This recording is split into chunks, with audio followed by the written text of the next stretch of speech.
هندوستان مریخ ته وخته، سبا چې روژه راځي او په سپوږمۍ ترپال راکش کړله ته به اختر څنګه کوې؟ خو په کار ده چې تاسو هم تللي وئ که نه، نو تاسو خو هېڅ هم ونه کړه. پاکستان زه اوسم یو خودمختاره ملک نه بولم، ځکه چې تاسو د برق د فلم چې راوړئ په خلکو باندې IMF سره به مشوره کوئ. تاسو څنګه ځان ته دا حق ورکوئ چې کله مو له پاکستان له افغانستان سره مشکل راځي، په بارډر باندې راځي، په یو چک پوسټ باندې راځي چې مونږ یې جوړوو، تاسو ډزې کوئ، بیا تجارتي لار د افغانانو په مخ باندې بندېږي. مونږ هم کول. حسن خان صاحب ستا په خبرو کې مو مداخله نه ده کړې. حسن خان صاحب زما خبرې واوره، ګوره مونږ سره تر تاسو ډېر پاور ده چې د پاکستان اقتصاد له پښو وګرځوو، خو مونږ دا کار نه کوو ځکه تجارتي اصولو ته پابند یو. 40 کاله مو ناټو ته لار ورکړه، 20 کاله تورخم بند نه شو. د افغانانو د میوو وخت چې تورخم بندېږي لکه پاکستان چې مونږ سره کوي. اقتصادي ګزار مو مونږ ته راکړه، خو حسن خان صاحب یاد ساته چې دا ګزار مونږ نه هېروو، یاد ساته.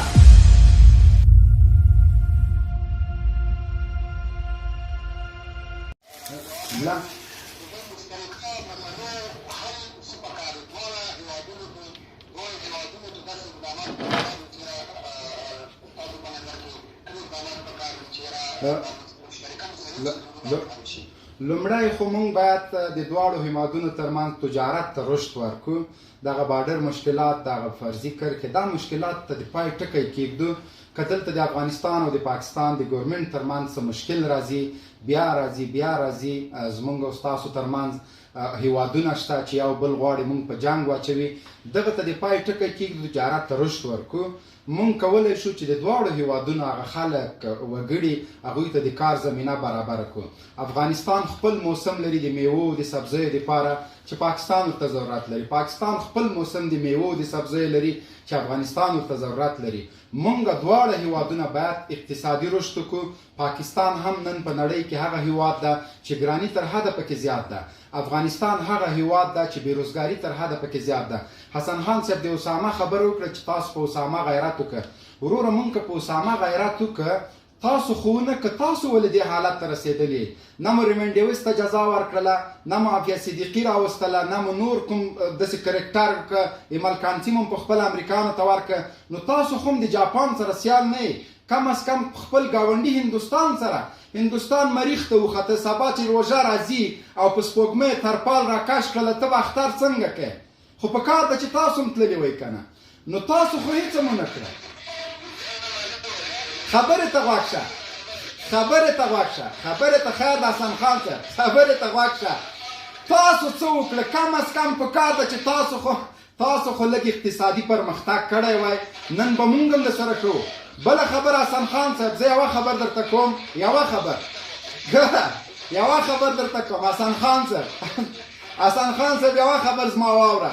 مونږ او تاسو باید واقعا لکه ورونو غوندې، حسن خان صاحب مونږ دواړه هیوادونه باید لکه ورونو غوندې ژوند وکړو، تجارت ته رشد ورکړو. ته زما په تاوان خفه شې، زه ستا په تاوان. باور په خدای وکړه مونږ به په آسیا کې به حسن خان صاحب مونږ هغه هیوادونه شو دواړه چې زمونږ د مقابلې به څوک نه وي. اوس زه ستا اټوم بم څه کوم چې ته ځان نسې پېښاتلی، نو ما به څه وساتې؟ کوشش وکړو چې اقتصادي رشد وکړو.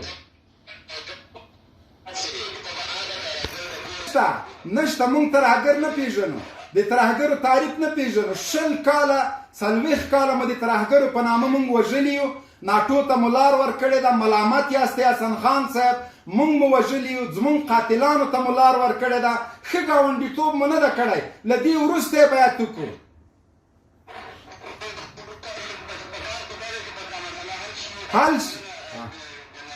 باید حل شي. قدرمن سلام علیکم. ما خبرې ګوره حسن خان صاحب، ستا په خبرو کې مو مداخله نه ده کړې. حسن خان صاحب زما خبرې واوره، ګوره ما ستاسو خبرو کې مداخله نه ده کړې، ما ته وخت راکړه.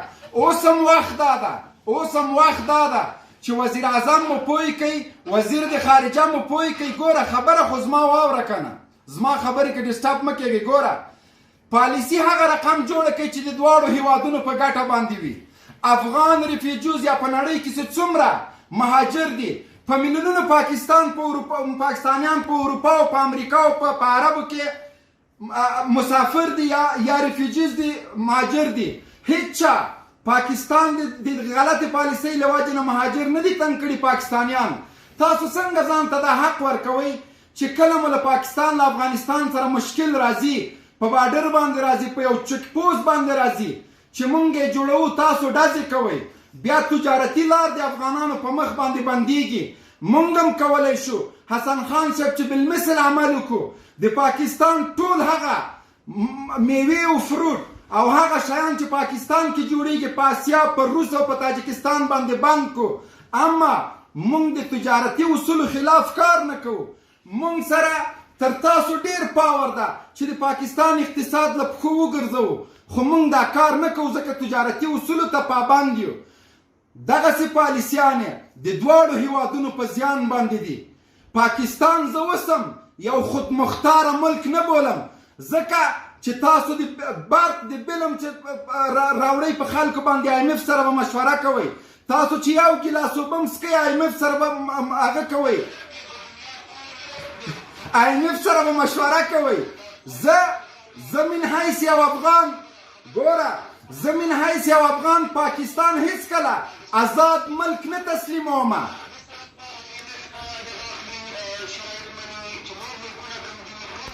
تاسو یې بیخي ډېر منئ تاسو یې بیخي ډېر منئ تاسو بیخي ډېر منئ تاسو یو آزاد ملک نه یاستئ